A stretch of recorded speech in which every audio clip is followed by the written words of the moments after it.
Nice. My dad was asking me, how did you get such important people in your... I was asking, wow. Nobody is important. No, that's what I really like the most.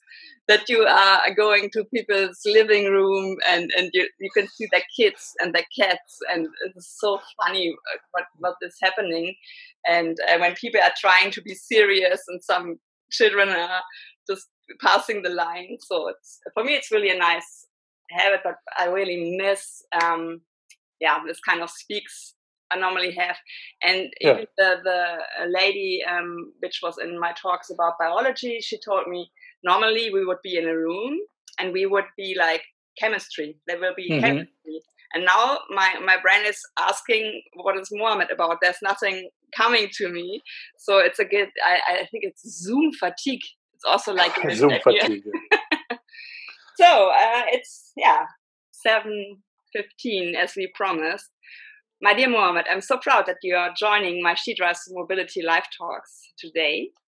And I would like you to introduce yourself. What are you doing? Where are you at the moment? And what are your topics at the moment? Okay, so first, thank you for inviting me. I'm very happy to be here. So, what am I doing? I am the Secretary General of UITP. It's the International Association of Public Transport, a very old association. It was created in 1885. Oh. So this year is the 135th anniversary of UITP. And presently I am in the Paris region. I'm at home. So I work in Brussels, but I live in France. I spend the weekdays in Brussels and weekends in France at home.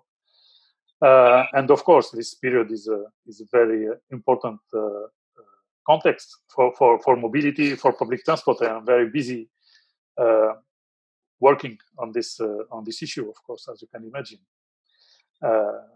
because when this lockdown started, mobility almost stopped. I mean, there was a drastic drop in mobility, and with important consequences on public transport. And these consequences, is about a drop of about 90 to 95% of ridership in public transport in some cities. Also, a drop in the fare box revenues, so much less money generated from public transport. But public transport continued to be operated. And this is the specificity of public transport, that it is a service which is, there is a service continuity, because it's an essential service for essential travels and for essential travelers, those who have no choice, but also those who are working in healthcare services, for example, those who have to work in groceries, in other public services. So at the end, public transport was serving those who serve, or moving those who serve. Yeah. And we should not forget that. Yeah. It's when the city was closed. And today I was reading this very nice slogan from the transport company in Milano, saying, when doors closed, public transport doors remain open. Oh, that's nice. And this is the specificity of public transport, and I feel proud to work for an industry who has this kind of principle and who is people focused. So, did you fall in love immediately in your career with public transport? How did you get into this kind of business? Oh, it's a long and short story. So yes, it was immediate. When I studied engineering, actually. Mm-hmm. I studied in Tunisia. I was born in Tunisia. I studied there. And then I moved to Paris to study transportation. Because when I was studying in the engineering school in Tunisia, we had a visiting professor from Lausanne, the Polytechnical School of Lausanne. And during 1 week, he was teaching us transport, and especially public transport. And so I wanted to work in that activity, and I studied transportation in Paris. And then I immediately started working in the transport more as a consultant than in public transport company, I must say. But I have, my whole career was related to public transport and urban mobility. Yeah, that's really special because I have my She Drives Mobility podcast also. And there were I think 35 people, most of them women, because we come to this topic also. And there was only one who said, I've been in mobility business all my life. And everyone else was saying, yeah, I was a hairdresser. I have been someone who was working for people with gardens. And they were so amazing people and women because they have such nice stories to tell. And that is, for me, also something I'm proud about, that when people come into our business, they stay mostly, because it's sometimes such a pain in the ass. It's a passion. It's a passion. You can see it more positive than I can.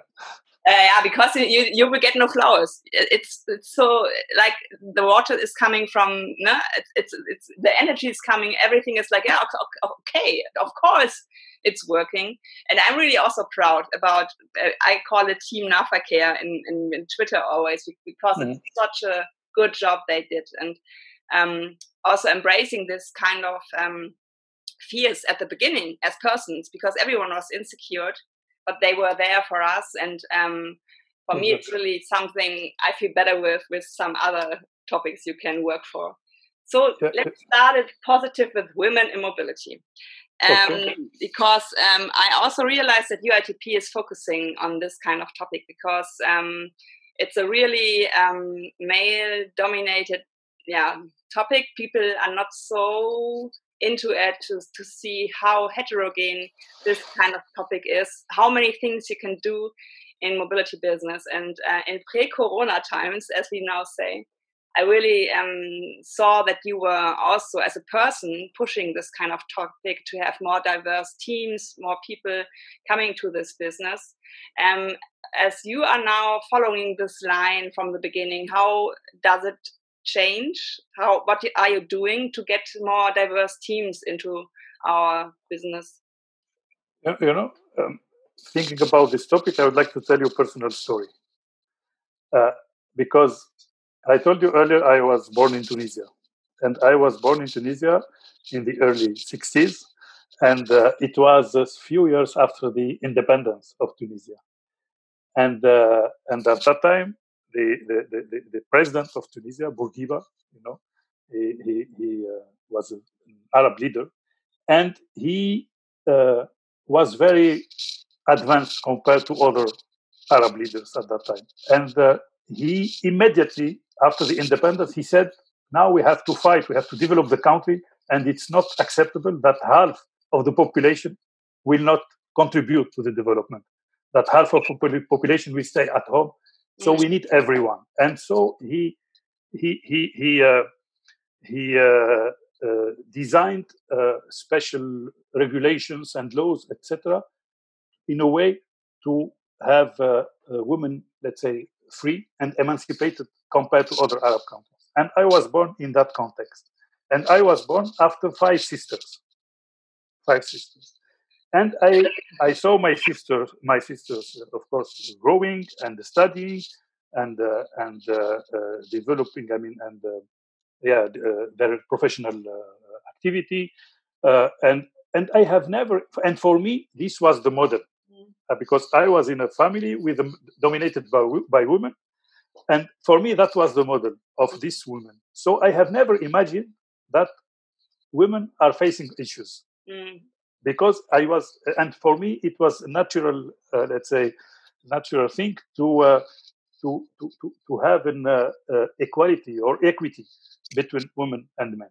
And of course, after I discovered very quickly that life is not like that, and that even when I moved from Tunisia to France, I saw that it's not better necessarily in Europe. And anyway, so and I started working in this public transport business, and this public transport business is very male oriented, dominated. And of course, when I joined UITP, it was about 20 years ago. the first time I joined UITP, because I had two periods of my career in UITP anyway, 20 years ago. And I remember the first Congress of UITP I attended, I participated in. It was in 1999. And there was already a session at that Congress about women in public transport. And so you see, it's not a new topic. Now it's taking and luckily it's taking a much more importance. But when I look to UITP, and I was involved in many initiatives about women in transport, and we had a number of collaboration also with international organizations about that.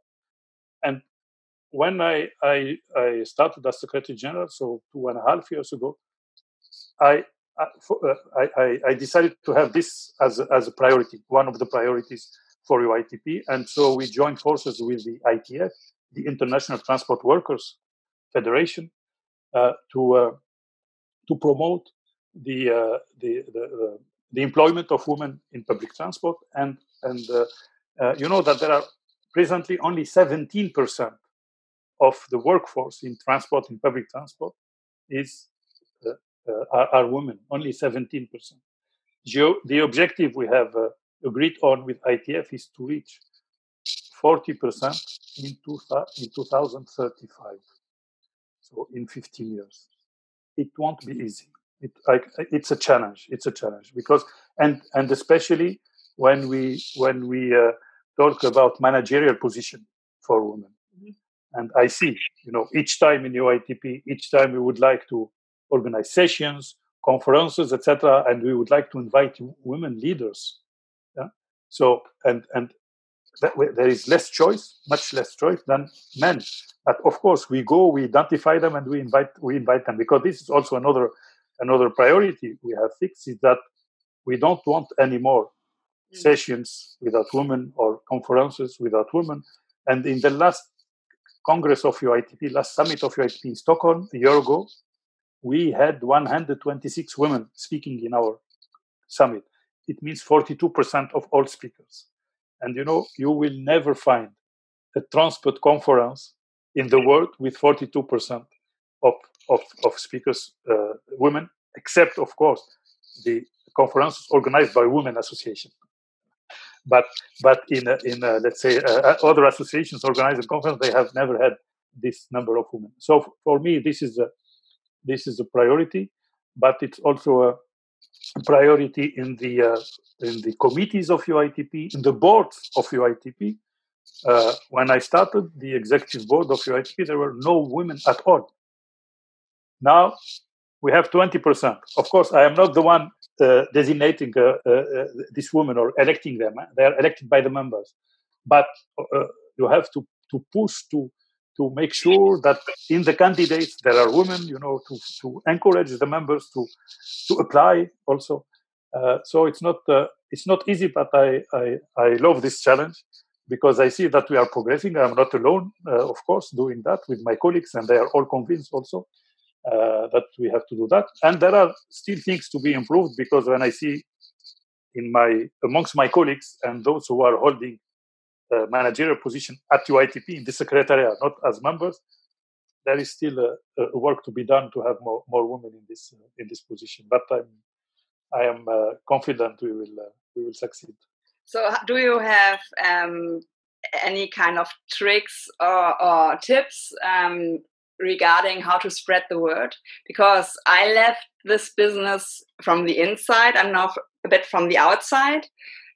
Also, because of this kind of problems, it was really hard to be the only female leader in a group of this kind of typical white male men. How do you foster this kind of improvement? And because people are always saying, diversity is nice, but it's not so easy as you work in a group of people who are all the same. It's of course right, because it's better to have someone who looks like you and who thinks like you, and it's easier maybe in the first, but in the second step, for me, it's always an improvement when you have a diverse team, even in public transport, because we have so many things to do in improving the business also, not just because of Corona, because of everything that is happening right now. So how are you showing your managers or your boards that they can improve this kind of ability to see people? Yeah, I mean, actually, I'm obsessed by that because even my colleagues, sometimes they tell me it's too much because every time there is, for example, now we are organizing webinars in UITP, and people sometimes they think because it's a webinar, it's not a conference, it's less visible, so maybe we can make exceptions. And no, but I always remind the colleagues about that. Also, when we are going to elect committee chairs in UITP, we have about 25 or 30 committees. The same. Now, there is a condition that we must have, amongst the candidates, we must have women. And we go and we identify them ourselves with my colleagues. When we go and we identify these potential candidates, because sometimes they don't dare. I mean, the women, they don't dare to apply. Because, as you said, they said, "No, what am I going to do with this male-dominated committee?" But we identify them, we invite them, we encourage them to apply, and each time we have the opportunity, we really try to shed the light on them and on what they do. So we have, for example, videos presenting these women leaders. And this kind of promotion, I would say, to make others see that it is possible, it is feasible, and they should not prevent themselves to apply. It reminds me the what was said by it was Alexandra von Huffelen. She used to be the CEO of Amsterdam Public Transport Company. Now she's a minister, and she said, public transport is too important to leave it to men. So yeah, this kind of quote, I would say, I repeated to those who are still not convinced. So it's always someone who gotta have the passion for some things, yeah. Because for me, it's also something when you burn in the inside to change something, and you're really doing it in an intrinsic way. It's not something you have to put in your calendar. It's Wednesday again. We have to do diversity. It's really sometimes I think it's just told and it's not meant. So you are someone who are really. I try to walk the talk. Yeah. And one of the decisions I took a year ago, it was that I don't participate to any event where there are no women in the same panel. And what I did in many events is that sometimes there were no women, and then I didn't go, and it was one of my women colleagues who represented UITP. Yeah. And even if I'm available, I go as to attend, but I don't accept to speak in this event.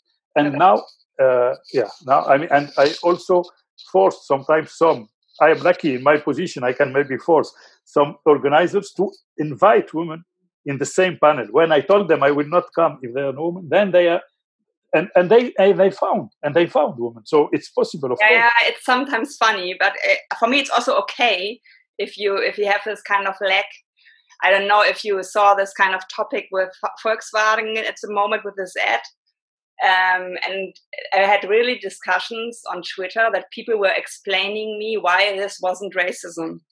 And it's always about blind spots. And it's, for me, of course, racism is a no-go, but we have to accept that we all have blind spots. And I'm so much learning at the moment at this non-binary topic. Because I've been blank. I did a fair language workshop to understand what the language is about, because language is building something. And for me, it's really something where I gain wisdom. When I talk to people and I was, tell me a story I can't understand, and I really, I don't know how to engage with people like you. And they are so open-minded and explain it to me. And I think it's also about saying, I don't have a clue how we can solve this. And it's also about this kind of women quote. For me, it's never the reason to have a woman coming into a manager job that is not ready for it. It's just about having this kind of second when you want to grab this man again, to put it there, just to say, is it really the man I'm picking, or is it something who is looking like me? And so for me, it's always okay when people are asking and trying to manage their own behaviors, but it's not okay to say, no, I'm not a sexist. No, I'm not a racist. You have to learn. And you have to be open that you'll never be perfect at this. So for me, it's really good to have some people like you outside there in the world to fight for this, because it's sometimes really hard. And I saw maybe 8 women, really, really nice and good women leaving the business last year. And my heart was bleeding, but I understood that they don't want it again and again and again to fight just for being a woman. Do you understand what I mean? Yeah, of course. I understand, and what I see also is, of course, I'm not the only one who noticed that, but women in general, they before accepting a position or a job, they want to be sure that they have all the qualifications, all the skills. Otherwise, they will say, no, I'm not the right person for that. I mean, they will not say it, but they will think, I'm not the right person for that. Men, they don't care. They see the ambition, they see the position, and they tend to accept it more easily than women, and that's why maybe there are more men than women. Also, one of the reasons why there are more men than women in some positions. Yeah, we have to break this. So let's come to another not so nice topic, but I was at Berlin, and I was seeing people buying toilet paper, and I was making fun of it. And immediately, maybe in 2 days or so, everything was shut down in Germany. And it was really, now it's serious. And it's just, for me, it was really, I also studied sociology. Sociology, yeah. And for me, on this kind of view, you have to into a world, just to see how people are acting and reacting in such a pandemic. It was so, for me, interesting that it was in China, very far away, and Wuhan, where is it on the map? Yeah. And then it was Italy, and then it was getting close to us, and there were people who are looking like us, as on the other topic before. And then it was really, for me, like in 2 days we have to learn that our life will really change a lot. So how did you get the first messages? How does the UIT reacted to that? Yeah, we had a very, let's say, critical situation. And you may remember that it was 1 week before this IT Trans conference where we were supposed to meet in the same session. And we had to, so we had to decide if we organize that event or not, because people were supposed to come, to travel, etc. And it's not an easy decision, of course, because there are impacts, financial impacts, and human impacts. But then I said no. We have to cancel this. We cannot do. So it started like that. It started with that event. I mean, this was the most tangible aspect. But actually, since we have offices in Asia as well, and we have one office in Hong Kong, one office in Shenzhen, so very close to the center of the epicenter of the pandemic. So we already started to being informed by our colleagues there, and they had to cancel one meeting before, and in February already. So we were already our awareness was started to increase about the issue.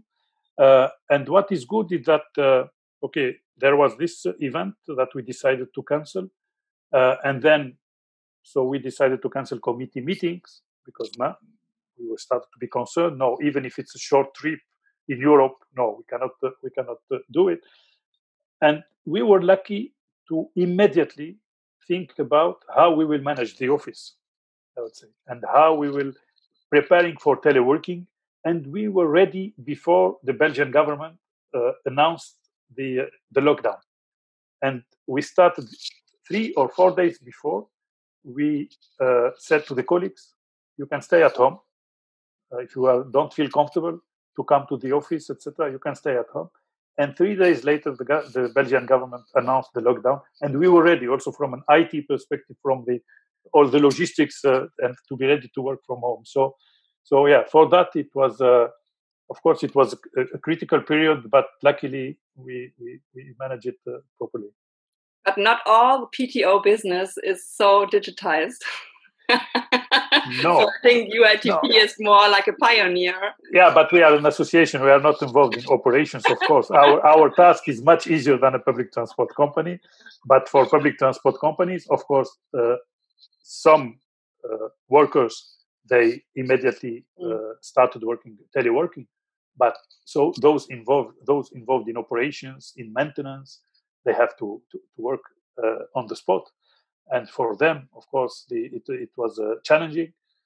Also because this disease, the information we got in February, and then in March, and then in April, and now it's evolving. It's not the same. And the concern also started changing.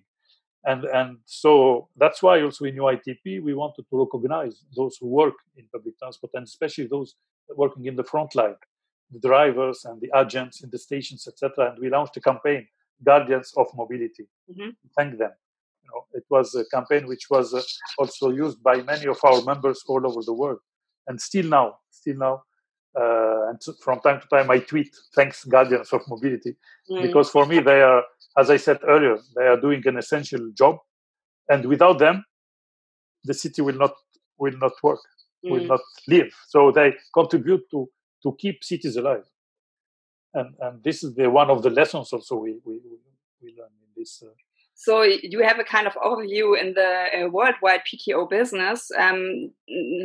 Have they been prepared to this kind of pandemic situation, or was it really diverse how they reacted? Depends. Those who are, for example, in Asia, and especially I see Singapore, for example, or in Hong Kong, because they had this SARS, crisis 8 years ago.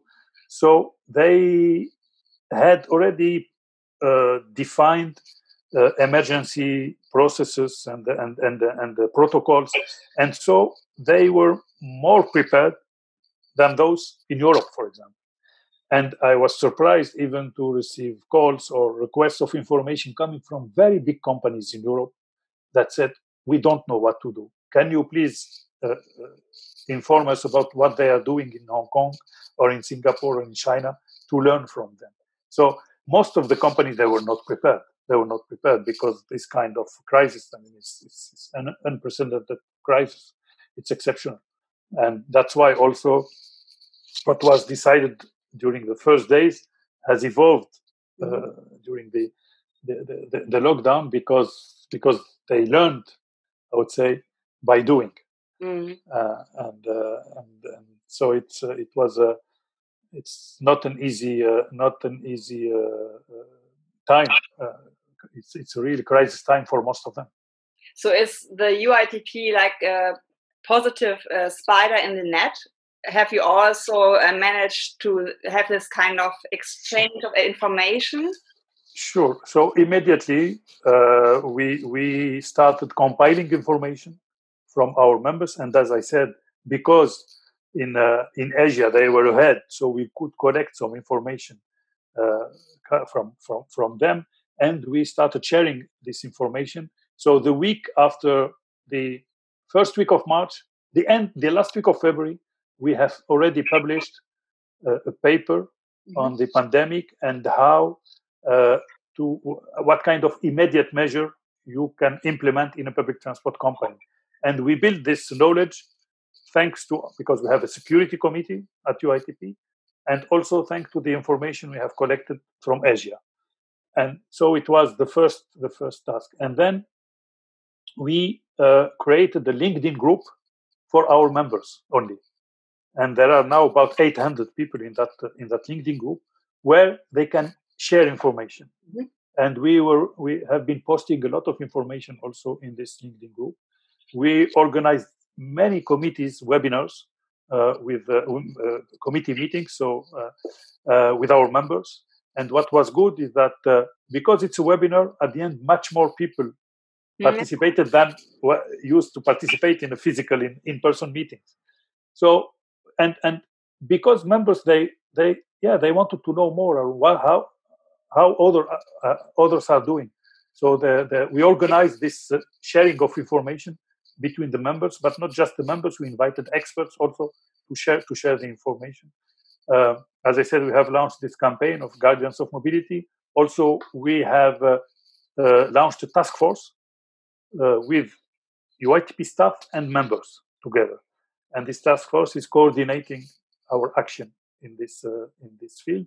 We started communicating also to the media, because it's an important issue, and we have to not just communicate about what we do, but communicate about the specificity of public transport, advocating public transport, and also trying to correct the wrong perception that some media or some politicians have about public transport. At the European level, also, we have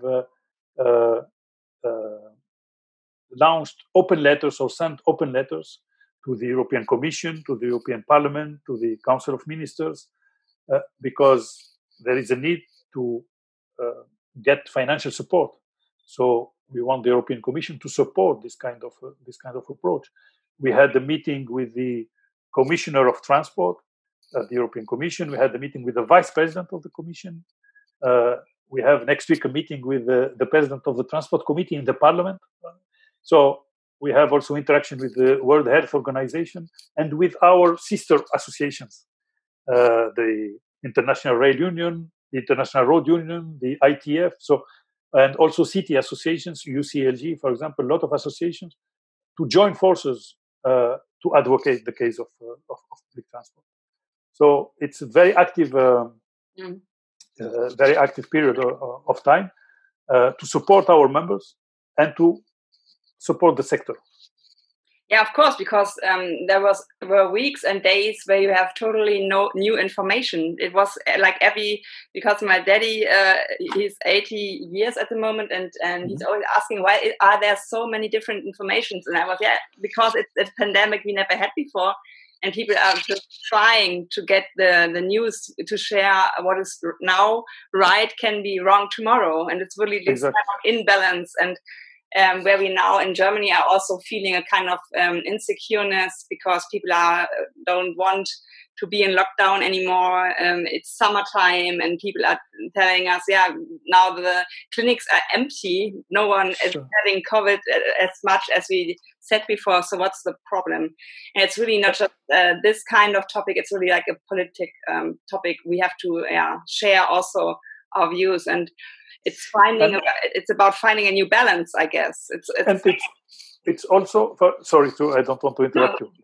It's also when I see, because we work in an international, global context, we see also the differences between countries, and members are asking why, for example, this physical distancing in France is 1 meter. In Germany, I think it's 1.5 meter. In UK, it's 2 meters. In the US, it's 6 feet. So 1 meter 80. So our members are asking, do you know why there is this difference? How can we convince our politicians that it's only 1 meter and not 1.5? Because if it's 1 meter, we can have more people in the bus. So this kind of consideration. And for example, in Asia, in Hong Kong, in China, in Korea, the physical distancing and the wearing of masks is not compulsory in public transport, but they do it. It's not compulsory, it's recommended, and people, they do it. If I take in France or in Belgium, it is compulsory. In Switzerland, in Germany, it is not, but it's recommended. So, and the members, they want to know what kind of argument they can use to convince their decision makers that this is the way to do it. And because also the health authorities, they had a knowledge or information that was changing during these weeks. So since we are, or our members are the one who has to implement things in their networks, they got also contradictory information. So it's not easy for them, and people, of course, they don't see this. They don't see that they are also like other people getting contradictory information.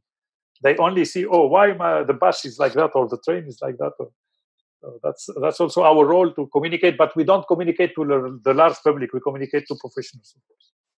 So how are you managing now to get back to a kind of new normal? What are you trying to find out? Where are the spots we can use?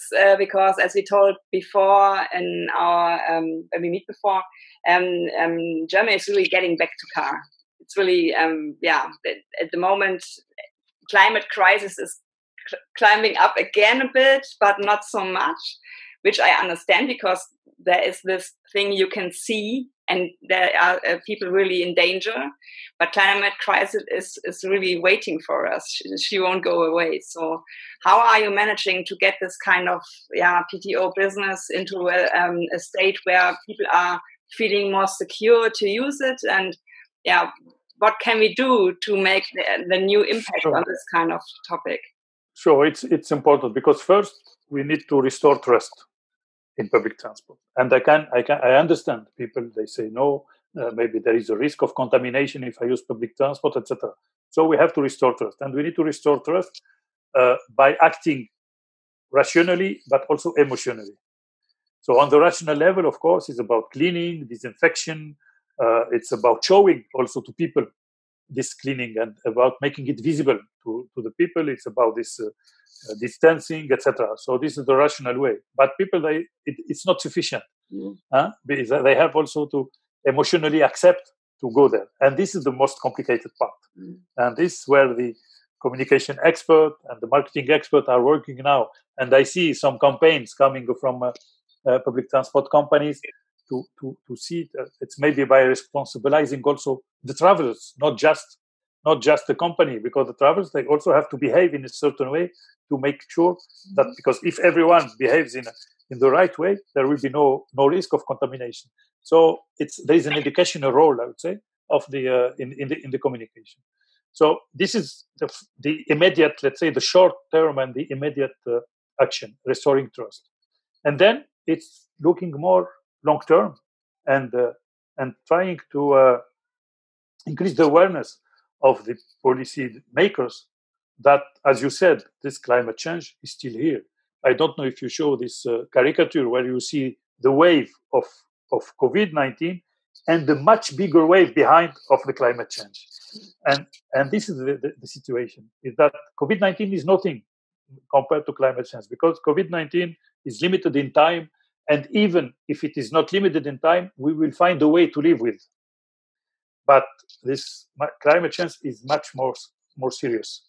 And so we should not take decisions based on short time. We should not implement short-time solutions, because the short-time solution would be, okay, don't go to public transport, use your cars, and then the issue will be solved. But no, the issue will be even worse, because first, as you have noticed, people, they need more space to walk, more space to bike. So, and it's good to have these bike lanes and more. The walkways are wider, etc. It means there is less space left to cars. So it means if people start driving their car again, it will be congested everywhere, and this is not good for anyone. Also for those who drive their cars. And so that's why it's important that not of course congestion, but also pollution, greenhouse gas emissions, accidents, impact on health, etc., etc. So that's why these short-term solutions are very risky if policymakers decide to implement them. And so it's our message is also to increase the awareness about this risk and to say climate change is still here. And it's not because during the lockdown the sky was more blue or the air was cleaner that it will not come back. And we notice already in some cities that the pollution is back, the noise is back. So that's important that we keep this in mind, and we are fighting to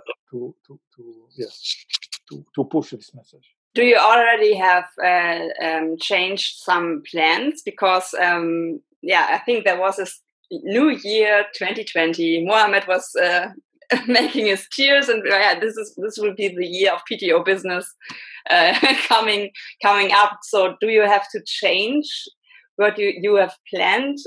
Is it about infrastructure? Is it about more capacity? What is your vision? Yeah, look, we had when we started the year, we had defined 5 priority topics. Okay, the first one is decarbonization. The second is financing and funding of public transport. Third one is digital transformation. Third one is the fourth is evolving talents and skills. So it's about human resources. And the fifth one is about shaping public transit cities or public transport-oriented cities. And you see, if you look to the 5 topics, they are still very relevant. Because digital transformation, we are in the heart of the digital. We need this digital transformation, maybe for different reasons, but we need it. So if I look to funding and financing, is even more critical now than before. Evolving talents and skills, yes, now we need the new skills to fight this kind of virus also in public transport. So the topics are still very relevant, but maybe the angle for approaching them or the perspective from which we look at them is different, but they are still very, very relevant. So we continue working on that, but also we will add aspects like restoring trust, of course, like demand management, because how to manage the demand if you have to respect this physical distancing, for example. So a number of aspects that are all converging towards, let's say, a redefinition or a reinvention of public transport. I think this is now the priority, is how to redefine public transport, considering this context, but considering the topics that are, or the priorities that have been here for years, like climate change. So you see, decarbonization is a priority topic, is more than ever a priority now. So do we need some other measurements? Do we need something that is putting in a kind of bonus malus, that we get money if we have PTO business avoiding climate change, and that we have to look upon also not just to fix this kind of systems in ourselves, also on society, looking at PTO business, which is really a part of the solution. Yeah, it is indeed, because when we look to this climate issue, I'm sure you know the approach with avoid, shift, and improve. So what is happening now is that with this crisis, we have found solutions, or that solution they impose themselves to us on how to avoid mobility by teleworking, by managing the demand, we see people, they go much more to the proximity shops in their proximity than going to the other end of the city for shopping, etc. So avoid this pillar, avoid is very important. And then we have shift, and the shift is not shifting towards cars, it's shifting towards biking and walking and public transport and shared mobility, etc. So we need to work on that, because if we succeed to shift from cars to these modes, we will emit much less emissions and pollution. And then improve. It's improving the modes themselves to be cleaner, disinfected. So this disinfection will remain in public transport. It's about modes that are emitting less, that are healthy, that are safe. So as I said earlier, the priorities are there. The way to approach them, or the way maybe to measure the efficiency of the actions, is changing, because there are new parameters that we have to take into consideration. It's not just about emission; it's also about health. It's also about safety and about comfort, about quality of travel. So as our 45 minutes are already over, because it was so nice talking to you, I would like to have your famous last words to people who are a bit insecure. May I use PTOs again if I go back to a kind of normal life? What would you advise? Is it about physical distancing and wearing a mask, or what is UITP focusing on? Yes, it was proven scientifically that if all people wear a mask, the rate of contamination is very, very low. And this is because when someone wears a mask, this person will not contaminate others, but he or she may risk to be contaminated by others. So that's why we need all to wear a mask. And this is what is happening now. If I look to Hong Kong or to China now, is that people, though it is not compulsory, they wear a mask. And this is a way, if we wear all masks, this is a way to relax maybe little the physical distancing condition. Of course, I'm not a doctor. I'm not a medical doctor, but I listen to what the experts are saying and try to translate it into public transport language. And this is what we would like, and this is what our members are asking for. And if we, of course, while continuing to disinfect, to clean, and as I said, this will remain in public transport systems. This is something. It's one of the silver linings of the crisis. It will remain, and this is good for the people at the end, because eventually they will travel in a cleaned and disinfected public transport system, and so it means it will be much better service in the future. But it's just this transition period that is a little bit, let's say, difficult. But I'm confident we will address this challenge. Thank you so much for this really sympathetic and profound talk about PTO business, and you can count me in. Thank you, Katja. It's also my DNA to push it forward, and I think there are so many opportunities coming when we have more diverse teams thinking on this kind of business, because there are so many ideas out there, and we just have to connect the dots. I don't know. I have the feeling it's already there. But it's also like it's kind of tiny islands, and now we have to connect them all. And we are all connected. That's what we are feeling right now. So. And what is good is that the people working in public transport, they are not working there for financial interest. Yeah. They are working because they are convinced and they are passionate about serving people. So, which is not the case in other sectors. And that's why it's not about business interest. It's only about serving people. That are famous last words.